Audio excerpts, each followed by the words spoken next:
Tá começando a gravar aqui. Então, deixa eu ver aqui se está gravando. Só dou um toque aqui. Você concorda aí? Tem que concordar. Nós vamos gravar aqui, tá bom? E eu faço como? Nada, só dizer que está gravando. Entendi. Ok. Então, Paulinho, esse livro do Galvão, que chama-se João Gilberto, a Bossa, ele vai contando as memórias dele ligadas ao João Gilberto, desde Juazeiro, né, terra onde que os dois nasceram. E daí tem lá um lindo depoimento seu, né, no livro, fechando lá no meio do livro. Mas eu quero começar primeiro que você me contasse como que foi o seu conhecimento com o João Gilberto na época dos Novos Baianos. O João é fundamental, né, naquele disco maravilhoso de você, aquele clássico, né, o Acabou Chorar. Me conta dessa época. Olha, primeiro eu quero falar que o título do livro do Galvão veio dar uma esclarecida boa, porque, na realidade, a Bossa Nova é o João Gilberto. Né? Muitas pessoas se arvoram a ser a Bossa Nova, mas a Bossa Nova é o João Gilberto. Apesar de ter vários braços, vários artistas maravilhosos que fazem a Bossa Nova, mas a grande prova de que a Bossa Nova é o João Gilberto é que Jobim fazia arranjos de samba-canção para Dolores Duran. Então. E foi o João Gilberto quem introduziu esse jeito, tanto no jeito de tocar o violão, de cantar os clássicos brasileiros, como de cantar também. Então, eu quero começar dizendo isso, que o livro do Galvão mostra isso, não só no título, mas mostra mais ainda, mostra a figura do João Gilberto e de quem pôde ter o privilégio de ter a intimidade do João.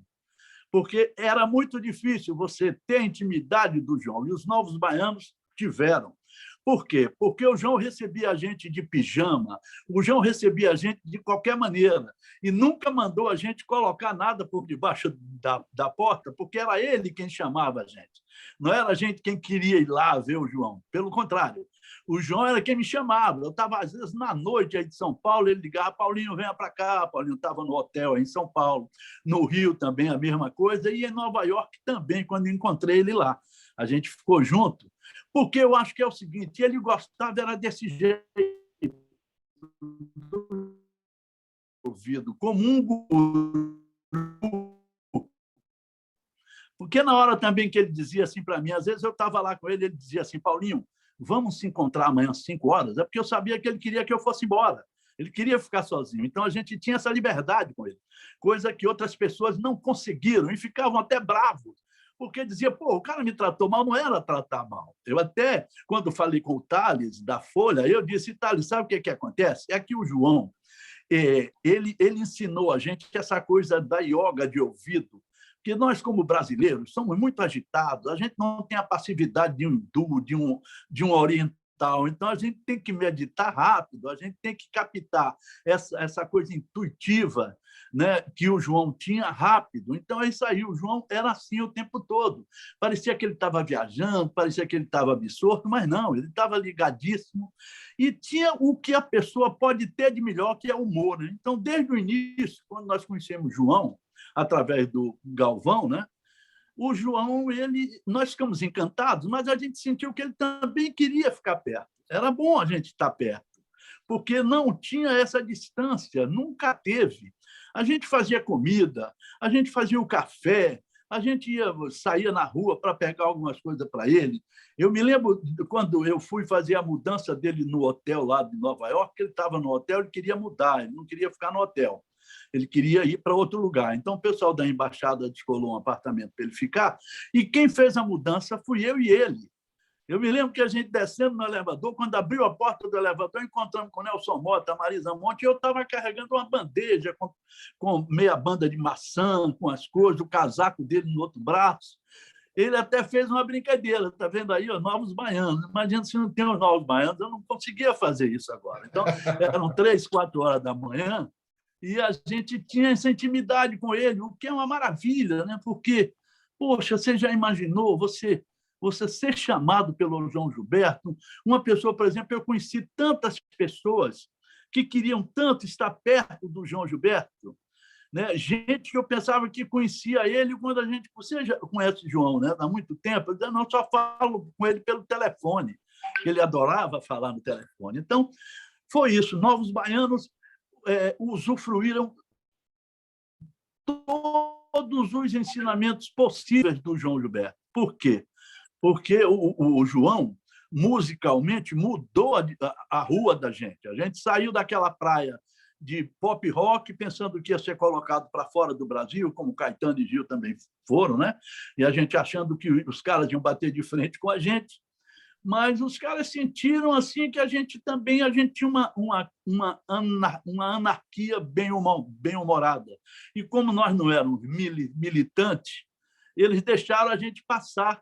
E foi muito legal, porque a juventude veio atrás da gente. A juventude começou a debochar daquela loucura, como se debocha hoje também brasileiro. Quer dizer, só o deboche, só a coisa de você não dar atenção, não dar valor a isso, como a gente fez naquela época, parece que é preciso a gente fazer de novo, é que fez com que a gente passasse meio batido ali, né? E o João foi muito importante, porque o João chegava assim, ele nunca forçou barra nenhuma, mas ele via a gente tocando, cantando, uma música ou outra, um ferro na boneca, um tininho trincando.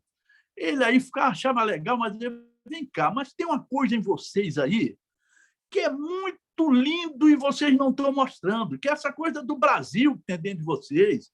Poxa, olha bem, o baixinho pega um bumbo, o Paulinho pega o pandeiro, o Bola tem um bongô que ele faz um samba aí legal, o Chava, o Pepe, o Jorginho toca cavaquinho também. Pô, que loucura, vocês têm poxa, vocês têm tudo aí. Tem um conjunto de rock, tem um conjunto que toca samba, tem um regional de choros. Então, vocês têm a cara do Brasil, o Brasil mais bonito, mais moderno. E aí a gente se abraçou assim de um jeito que mudamos completamente o nosso norte. E aí é que saiu Acabou Chorare, né? Que tem samba, tem um samba já misturado com a coisa pop que a gente estava fazendo, e tem o pop rock também. Por isso que esse disco tem essa coisa, essa verdade daquele momento, de um momento histórico, e o João está completamente nele, né? Ô, Paulinho, tem uma história engraçada. Eu acho que o Galvão conta que uma vez bateram na porta do apartamento de vocês lá no Botafogo, alguém olhou pelo olho mágico e viu, nossa, é a polícia, né?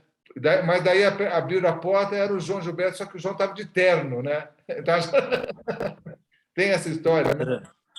Olha, essa história, ela é aquele tipo de mentira que vira verdade, porque é tão interessante que acontece o seguinte: o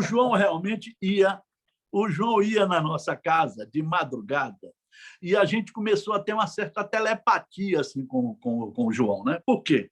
Porque ele chegava lá embaixo, não podia fazer barulho, mas a gente sabia que ele vinha. E assim, 3, 4 horas da manhã, a gente escutava assim, e a gente sabia que era ele e ia abrir a porta. Então, dessa vez que aconteceu isso, era uma outra pessoa que chegou de terno e gravata, e como era a maior sujeira naquele tempo, né? Aquele tempo era uma grande loucura, né? Qualquer passo a gente está ficando aí. E aí o que aconteceu? Aconteceu que tinha um cara de São Paulo que foi quem tinha alugado para a gente aquela casa do Imirim. E esse cara, uma vez, foi lá, ele chamava Roberto. Ele tá claro que o João também chegava de paletó e tal, e tinha como é que se diz? Tinha uma pinta tinha uma pinta de polícia, claro, mas já aconteceu de outras vezes também, o Dade, por exemplo. O Dade era muito desligado, assim, o Dade, né? E o Dade, a gente conheceu o Dade no Rio, na praia. Foi a Marilhona, que foi mulher do Moraes, que conhecia ele, apresentou a Baby. Ele disse que tocava abaixo e terminou que ele se juntou com os Novos Baianos. Mas ele era gosto muito de te ver, Leãozinho. O Dade era da praia, ali de Ipanema, né? Então, mas o Dade, que não conhecia muito o João, uma vez ele se baratinou, falou, isso, Jô, Tem um cara de paletó aí na porta, deve ser polícia e tal. E a gente ficou meio assim, porque a gente é quem ia abrir a porta lá embaixo. Mas, dessa vez... Aí o João até nem gostava muito dessa história. Aliás, falar de João, eu sou sincero a você, você viu que a gente nunca falava. A gente sempre dizia que o João foi importante e tal nas entrevistas, mas a gente não contava essas histórias porque o João não gostava muito. Primeiro porque o João era um cara muito comedido com esse negócio de fumo, por exemplo, né? Ele gostava e tal, todo mundo sabe, mas ele ensinava a gente assim, até lavar as mãos, não vai com cheiro, não sai, bota um chiclete, ninguém tem nada a ver com isso. Isso é uma coisa nossa, isso é um negócio que dá um prazer a gente aqui, mas ninguém tem que se meter com isso, né? E tal. Mas tinha isso mesmo, de vez em quando, o João. Mas o João era muito engraçado. Quem imagina, quem é que ia desconfiar que o João, aquele cara que chegava, que falava com aquela picardia, com aquele jeito, quando ele estava em público, quando ele saía no aeroporto, por exemplo, porra, era impecável, tudo pai e tal. Quem é que ia imaginar que o João brincava? Quando ele estava falando uma coisa, ele estava falando outra. Ele falava para mim que no México, que era a maior sujeira, o maestro gostava de dar uns dois. Aí, quando o maestro chegava, como é que se diz? O papo deles para ninguém notar, o mote, a curtição, é quando o maestro chegava, ele dizia e las partes. As pessoas pensavam que eram as partituras, entende? Ele dizia las partes, mas as partes eram outra coisa. Então, ele tinha essas saídas, assim. Ele chamava, por exemplo, de vez em quando, ele chamava o Bob, né? De Nelson. Então, desbaratinava todo mundo. E Nelson está aí, Paulinho, a gente já sabia o que era. Dizia, tá, entendeu? O João era muito engraçado. A última vez que ele esteve aqui, ele ficou num hotel lá em Itapuã, e também aconteceu outra história engraçada. Eu já nem estava mais dando uns doisinhos nem nada, e tal, mas ele chegou aqui, Paulinho tem que achar o Paulinho e tal, e botou o Otávio Terceiro para me achar, né? Aí o Otávio Terceiro, que era assim um babá do João, um cara fantástico, adorava o João não largava ele também. O Otávio me achou e tal, Paulinho, pô, o homem está louco, Paulinho, atrás de você e tal, você tem que dar um jeito aí para ele. Ele veio fazer uma cirurgia, mas ele já desistiu, não quer saber de cirurgia, ele quer encontrar com o Nelson e tal, rapaz. Eu digo, rapaz, quer que eu faça? Mas tudo bem, pode deixar que eu vou dar um jeito. Mas na área, falei com uma amiga minha e demorou um pouco. E ele enlouquecia lá, né? Otávio, cadê o Paulinho? E dava esporro no Otávio, você é devagar para caralho. E a grande coincidência foi que no dia que eu descolhei, estava na mão, né? No dia que estava na mão, ele ligou, ele me deu o telefone que eu vou ligar para o Paulinho. Você quer ver que você não resolve porra nenhuma, Otávio, você é muito devagar. Aí ligou para mim, eu digo, não, João, já está aqui comigo. Aí o Otávio disse que ele pegou o Otávio assim, sacudiu, disse, não disse, você é devagar, rapaz, o Paulinho já está lá, o Nelson já chegou lá e você está aqui ainda de bobeira. O Otávio contou para mim isso, eu morri de rir. O Otávio quase me esgana, falou, vá lá, o Paulinho está lá. Pô, muito divertido, João. João era assim, a primeira fila, se tivesse que pagar ingresso para dar risada, era com o João, porque ninguém podia perceber esse humor dele. Era muito difícil você perceber, só quem estava muito perto, só quem era muito íntimo, entendeu? Então, tem todas essas histórias assim com o João. Né? Nos Estados Unidos, ele me matava de rir. Mas era um humor maravilhoso e que bom que a gente teve o privilégio de conviver com o João. Não só artisticamente foi maravilhoso, mas a gente aprendeu muito na vida. João foi quem apresentou o Yogananda, por exemplo.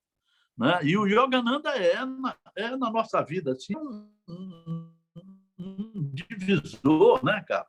O Yogananda foi muito importante, porque a gente, mesmo não tendo essa coisa careta de religião, entendeu? A gente foi muito importante os ensinamentos, a maneira de lidar assim, com a vida, com o mundo, com as pessoas, amar as pessoas. Que o João era um cara incrível, né? O João amava as pessoas muito. Eu me lembro que uma vez a gente estava em Nova York, ele ligou para o cara que estava tomando conta do papagaio dele no Rio. Aí e o cara era um cara assim do mato, um cara. E ele falando, esqueci o nome do cara. Ô, Zé, E aí, como é que tá o João aí? Ele disse, tá tudo bem, seu João. Ele disse, você sabe onde é que eu estou, Zé? Aí o cara disse, o senhor disse para mim, só está em Juazeiro, ele Nova York. Né? Aí ele falou, Zé, estou aqui em Juazeiro, você não sabe como o Juazeiro está agora, Zé. Cada prédio imenso, cada edifício que não tem mais tamanho, Zé. Um movimento de carro na rua. Era assim, o João era assim, ele dava uma atenção para as pessoas que a gente menos esperava. Hoje eu falei, até na entrevista que eu dei para a Folha, eu falei, olha, você não imagina que o João, de vez em quando, ele ligava para uma pessoa que a gente achava chata, e que ele também achava chato. Aí uma vez eu falei para ele, ô João, você vai ligar para esse cara? Rapaz, de vez em quando é bom ligar para um cara chato, sabia? É muito legal você ficar com ele. Ele conversava, dava maior atenção. É uma figura. Agora, Era Paulinho, uma figuraça. E né? A gente está falando dele aqui agora porque ele ainda é, né, Miguel? o Paulinho, eu fiquei surpreso no livro do Galvão com a generosidade do João, com a questão dos amigos dele. Ele percebeu que os amigos estavam precisando de dinheiro, ele fala lá do Negrita, do próprio Galvão e vários outros. E, quer dizer, ele era de uma generosidade com as pessoas, né? Com as pessoas mais diferentes, né? Artistas, mas também pessoas da rua que ele conhecia. Né? Tá falhando um pouco sua voz aí, mas eu entendi. É, o João, ele era tudo isso mesmo, generoso demais, né? E também é o seguinte, nunca ninguém pediu nada a ele. Ele entendia as situações, ele ia na casa dos novos baianos, lá sabia que a gente estava duro, que a situação lá era complicada, porque a gente era um grupo que tinha uma renúncia, uma coisa assim filosófica de lidar com o dinheiro. Então, quando o dinheiro chegava, era de todo mundo comia, todo mundo gastava, todo mundo vestia, todo mundo ia no dentista, e o dinheiro acabava rápido. E o João sabia disso. Então, quando ele ia lá, ele sempre estava prestando atenção. Aí ele ia, sentava, tocava, daqui a pouco ele levantava e dizia assim, vamos fazer alguma coisa, Paulinho, vamos fazer uma farofa, fazer um negócio aí e tal. Então, ele aí chegava e dizia, quem vai ali no negócio? Aí já dava uma grana, alguém ia no supermercado que tinha perto, o tempo todo. E outras coisas, por exemplo, em Nova York mesmo, ele sabia. Eu cheguei em Nova York, eu cheguei lá em Nova York, os primeiros shows que eu fui fazer, eu montei uma banda lá, queria botar o nome da banda de New Bahia Band. O João falou, não, New Bahia Band não, é fresco.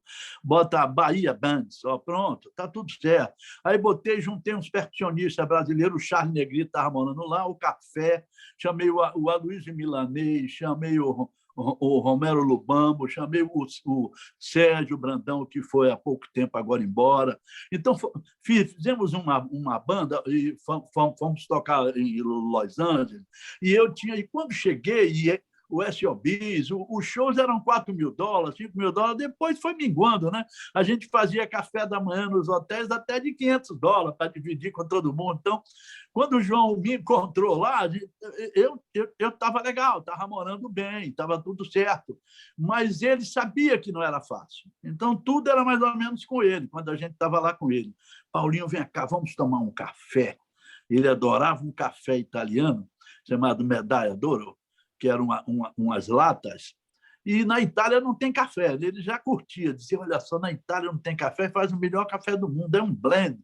Tem café da Colômbia, tem café da África, tem café do Brasil, e os caras conseguem fazer um café maravilhoso. E ele gostava e tinha uma hora certa assim, desse café. Né? Então, e aí, poxa, quando ele ia comer, sempre a gente tinha que comer junto com ele. Ele queria que a gente ficasse. Às vezes eu estava longe, ele ia pedir a comida, ele dizia, Paulinho, venha para cá para a gente almoçar junto. Ele não almoçava, né? João era uma refeição também. A gente também sempre foi assim. Então, era meio final da tarde, ele ia dormir 10 da manhã, 11 horas. Então, quando ele acordava, entendeu? O café era antes dele dormir sempre, né? Uhum. Mas era muito generoso, sim, e com todo mundo. Eu me lembro que o Charlie Negrita mesmo não falou nada com ele. Ele viu o Charlie Negrita estava com problema também para entrar no show, ele viu o Charlie Negrita, aí mandou alguém pegar o Charlie lá para botar para dentro do show aqui da Bahia. E quando chegou no outro dia, ele ligou para o Charlie e falou, Charlie, você tem segurança? Aí o Charles disse: não, João, por quê? Não, é que eu vou deixar um presente para você lá na portaria aqui do hotel. Vem aqui pegar, mas traga um segurança. Aí o Charles falou: lá tinha um pacote de pão cheio de dinheiro, pô, e o João deixou para o Charles. Que maravilha. Sabe? Era assim, 3.000 reais, 4.000 reais, sei lá. Por isso que ele brincou com segurança. Ele adorava o Charles também, né? Porque o Charles virou o rei de Nova York, né? Não só o Charles, como outros amigos que a gente contou em Nova York nesse tempo. Um amigo nosso comum, o Petkov, que sabia tudo lá também de Nova York, Antônio Petkov. Então, era um cara que tinha um loft lá em Nova York, que era mais uma galeria de arte. O Petkov sempre foi um cara muito jeitoso. A casa dele, até hoje, é uma galeria de arte, né? Então, foi muito legal esses encontros. Só que o João só recebia a mim e o Charles, entendeu? E o João, ele inventou tanta história no tempo que ele estava lá. Tem uma que eu conto no livro, que ele não queria ficar em lugar nenhum. Todo lugar estava ruim, a acústica não era boa. Até que o cara da embaixada descolou uma casa de um dos funcionários que estava de férias, tinha ido para o Canadá, e emprestou apartamento para ele. Cara, quando ele chegou no apartamento do cara tinha uma acústica maravilhosa. O cara ia voltar em 10 dias e ele pediu para o pessoal dar mais férias para o cara, porque ele queria gravar o disco lá no apartamento do cara. Voz e violão. Incrível. Não, aí o pessoal falou, aí também não deu, né, João? Pô. Mas ele aí veio para o Brasil depois. A gente continuou se encontrando. Nos últimos tempos, a gente não tinha mais o convívio como tinha, né? O João se envolveu com essas coisas meio de justiça, que não foi muito legal para ele, né? Porque o João não é isso, né? O João nunca foi isso. No entanto, ele teve que se envolver, porque os caras começaram a pegar o trabalho dele, fazer qualquer coisa, lançava o disco de qualquer maneira. Ele não gostou nem que passassem o disco de LP para digital, para CD. Ele não quis, ele achou que ficou velado o som. Porque o som de LP, agulha, tem outra coisa, todo mundo sabe isso. Quem mexe com som vê que tem uma diferença, apesar de não se tratar de qualidade, né? Não se trata de qualidade, se trata mais de sutilezas, né? Sutilezas do sulco, da agulha, entendeu? Então, essas sutilezas é que ele brigou até o fim da vida para que voltasse a ter isso. E agora já está tendo LP de novo aí, porque ele não gostava muito de som de CD. Ele era perfeccionista, sim. Mas nos últimos tempos ele estava meio chateado, inclusive por essa coisa que a gente falou há pouco, do tratamento que a gravadora, que o pessoal de gravadora estava dando assim para os artistas, e também porque pessoas que estavam dominando, que estavam dirigindo essas grandes gravadoras, né, não tinham a real concepção do que era João Gilberto. Então, qualquer outra coisa que estivesse fazendo muito sucesso, vendendo muito, era melhor do que o João Gilberto. Isso está acontecendo aí, a gente sabe o que está acontecendo, mas a gente também não está nem aí para isso, que a gente continua fazendo o trabalho do jeito que a gente sabe fazer, isso é que é importante. E o João também continua assim, né? Tá. Eu vou te fazer uma última pergunta, Paulinho. Como que era a relação do João com o Galvão, que você via? Porque ele chamava o Galvão de Luizinho, né? É. Galvão, cara, era mais estreito ao João Gilberto. Era o cara mais perto, porque eles tinham linguagem que só eles entendiam. João tinha um amor por ele. Assim. João gostava da gente. João gostava, por exemplo, de vários da gente. Ele gostava do jeito assim, do Moraes, ele gostava do meu jeito, do meu humor, das minhas brincadeiras, mas com o Galvão era diferente. E o Galvão, nesse livro, cara, eu adorei o livro, eu estou adorando, estou mastigando, estou sentindo o sabor do livro, de cada página, porque o Galvão foi muito feliz, ele consegue mostrar João de um jeito que nunca ninguém ia conseguir mostrar. Nunca ninguém poderia mostrar João Gilberto como o Galvão mostrou nesse livro. O livro é fantástico, todo mundo tem que ler o livro. Não só quem gosta de João, mas todo mundo vai passar a gostar muito de João, como vocês têm descoberto em todas as entrevistas, têm falado de coisas do João, assim, que as pessoas não sabem, de como o João era gente, de João não tinha nada a ver com esse negócio que diziam que ele era chato, que ele era, entendeu, que ele era perfeccionista, chato, nada disso. O João era gente pra caramba, só que o trabalho dele, que era a coisa mais importante, né, é que ele preservava. A privacidade dele tinha muito a ver com essa coisa assim do trabalho, porque ele tinha que ter muita intimidade para ele tocar ali para você no quarto, para você cantar um pouco junto com ele. Às vezes eu entrava cantando, ele vinha, Paulinho, vamos, cante. Depois ele me dava um nó, que eu não conseguia mais cantar, porque ele fazia uma divisão diferente, aí dava aquela risadinha e eu me perdia no meio da música, coisa que ele adorava. Então, é um espetáculo esse livro do Galvão, né? João Gilberto, a bossa, porque mostra João gente pra caramba, João desmistificado, João da melhor maneira, João generoso, João amigo, né? Assim, a privacidade de se conviver com um gênio, né? Porque João era muita intuição, João não era inteligência mais, João já estava além da inteligência, João era intuição. Né? João sabia tudo, João tinha uma visão do mundo, assim, que a gente fala, é uma visão cósmica. Não é possível. João sabia até do que ia acontecer, era uma coisa incrível. Ele tinha essa visão ampla, né? E o Galvão soube captar tudo isso. Por quê? Porque o Galvão fala no livro que, para ter essa visão do João, para ter essa intimidade com o João, você tem que se desvencilhar de tudo que você já viveu e ser aluno, ser discípulo desse grande guru, não só musicalmente falando, mas da vida, que é João Gilberto. Perfeito. Eu acho que está ótimo, Paulinho. Queria te agradecer, sabe? Eu acho uma bela conversa, acho um registro super interessante, sabe? O que você conta no livro, essa história, entre outras, são gloriosas. Eu queria te agradecer bastante. Tá? Obrigado, Paulinho. Estamos juntos, Miguel.